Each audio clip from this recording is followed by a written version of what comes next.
Tentang perayaan Paskah.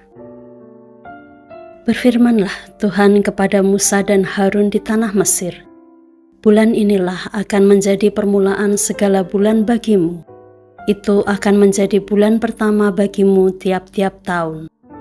Katakanlah kepada segenap jemaah Israel, pada tanggal 10 bulan ini diambillah oleh masing-masing seekor anak domba menurut kaum keluarga, seekor anak domba untuk tiap-tiap rumah tangga. Tetapi jika rumah tangga itu terlalu kecil jumlahnya untuk mengambil seekor anak domba, maka ia bersama-sama dengan tetangganya yang terdekat ke rumahnya haruslah mengambil seekor menurut jumlah jiwa. Tentang anak domba itu, kamu buatlah perkiraan menurut keperluan tiap-tiap orang. Anak dombamu itu harus jantan, tidak bercela, berumur setahun. Kamu boleh ambil domba atau kambing. Kamu harus mengurungnya sampai hari yang ke-14 bulan ini, lalu seluruh jemaah Israel yang berkumpul harus menyembelihnya pada waktu senja. Kemudian dari darahnya haruslah diambil sedikit dan dibubuhkan pada kedua tiang pintu dan pada ambang atas pada rumah-rumah di mana orang memakannya. Dagingnya harus dimakan mereka pada malam itu juga. Yang dipanggang mereka harus makan dengan roti yang tidak beragi beserta sayur pahit. Janganlah kamu memakannya mentah atau direbus dalam air, hanya dipanggang di api, lengkap dengan kepalanya dan betisnya dan isi perutnya.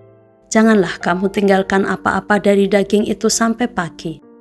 Apa yang tinggal sampai pagi kamu bakarlah habis dengan api. Dan beginilah kamu memakannya. Pinggangmu berikat, kasut pada kakimu, dan tongkat di tanganmu. Buru-burulah kamu memakannya, itulah Paskah bagi Tuhan. Sebab pada malam ini aku akan menjalani tanah Mesir, dan semua anak sulung dari anak manusia sampai anak binatang akan kubunuh, dan kepada semua allah di Mesir akan kujatuhkan hukuman. Akulah Tuhan. Dan darah itu menjadi tanda bagimu pada rumah-rumah di mana kamu tinggal. Apabila aku melihat darah itu, maka aku akan lewat daripada kamu. Jadi tidak akan ada tulah kemusnahan di tengah-tengah kamu apabila aku menghukum tanah Mesir. Hari ini akan menjadi hari peringatan bagimu. Kamu harus merayakannya sebagai hari raya bagi Tuhan turun-temurun. Kamu harus merayakannya sebagai ketetapan untuk selamanya. Kamu makanlah roti yang tidak beragi 7 hari lamanya. Pada hari pertama pun kamu buanglah segala ragi dari rumahmu, sebab setiap orang yang makan sesuatu yang beragi dari hari pertama sampai hari ke-7, orang itu harus dilenyapkan dari antara Israel. Kamu adakanlah pertemuan yang kudus, baik pada hari yang pertama maupun pada hari yang ke-7. Pada hari-hari itu tidak boleh dilakukan pekerjaan apapun. Hanya apa yang perlu dimakan setiap orang, itu sajalah yang boleh kamu sediakan.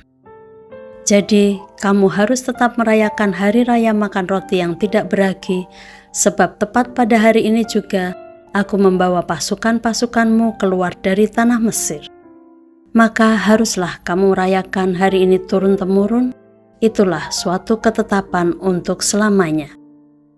Dalam bulan pertama, pada hari yang ke-14 bulan itu, pada waktu petang, kamu makanlah roti yang tidak beragi, sampai kepada hari yang ke-21 bulan itu, pada waktu petang. 7 hari lamanya tidak boleh ada ragi dalam rumahmu, sebab setiap orang yang makan sesuatu yang beragi, orang itu harus dilenyapkan dari antara jemaah Israel, baik ia orang asing, baik ia orang asli. Sesuatu apapun yang beragi tidak boleh kamu makan. Kamu makanlah roti yang tidak beragi di segala tempat kediamanmu. Lalu Musa memanggil semua tua-tua Israel serta berkata kepada mereka, "Pergilah, ambillah kambing domba untuk kaummu dan sembelihlah anak domba Paskah.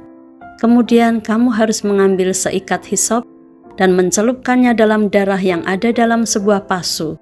Dan darah itu kamu harus sapukan pada ambang atas dan pada kedua tiang pintu.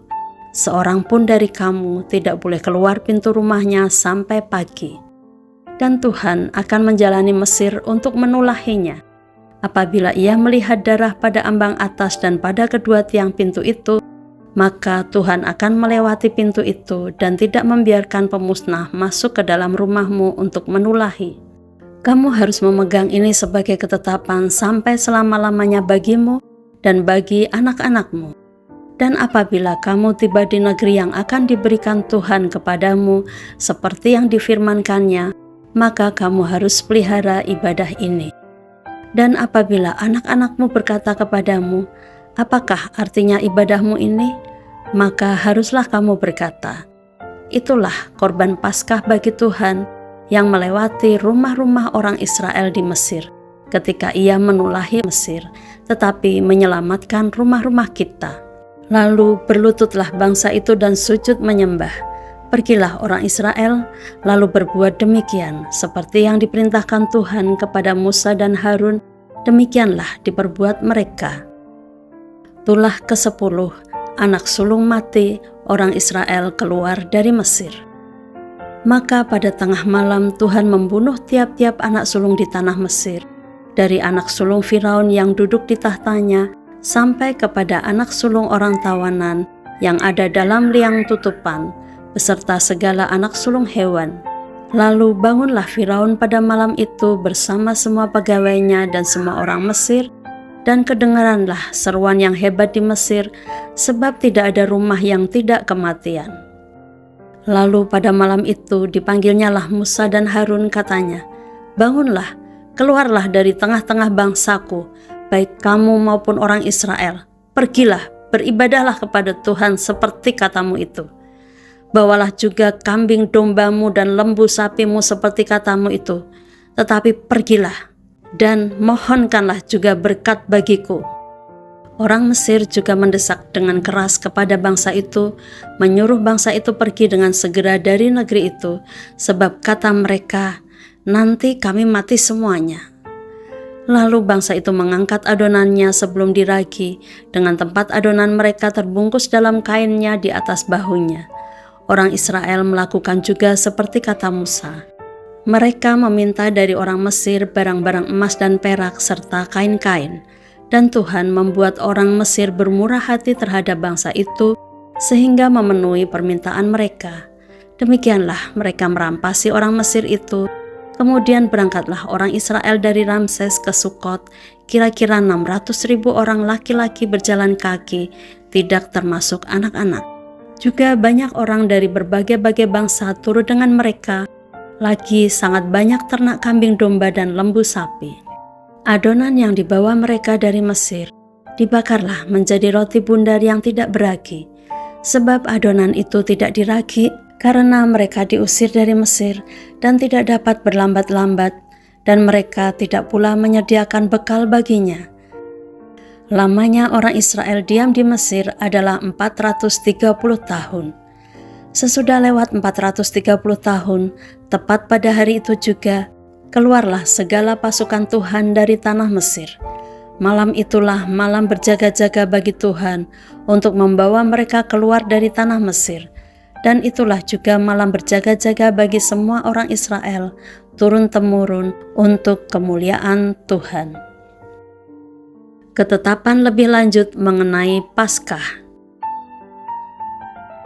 Berfirmanlah Tuhan kepada Musa dan Harun, inilah ketetapan mengenai Paskah.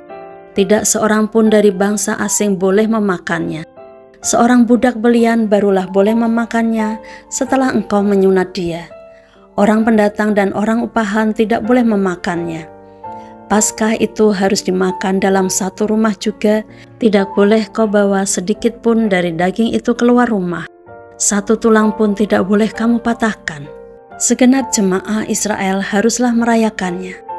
Tetapi apabila seorang asing telah menetap padamu dan mau merayakan Paskah bagi Tuhan, maka setiap laki-laki yang bersama-sama dengan dia wajiblah disunat. Barulah ia boleh mendekat untuk merayakannya. Ia akan dianggap sebagai orang asli. Tetapi tidak seorang pun yang tidak bersunat boleh memakannya. Satu hukum saja akan berlaku untuk orang asli dan untuk orang asing yang menetap di tengah-tengah kamu. Seluruh orang Israel berbuat demikian seperti yang diperintahkan Tuhan kepada Musa dan Harun. Demikianlah diperbuat mereka. Dan tepat pada hari itu juga, Tuhan membawa orang Israel keluar dari tanah Mesir menurut pasukan mereka.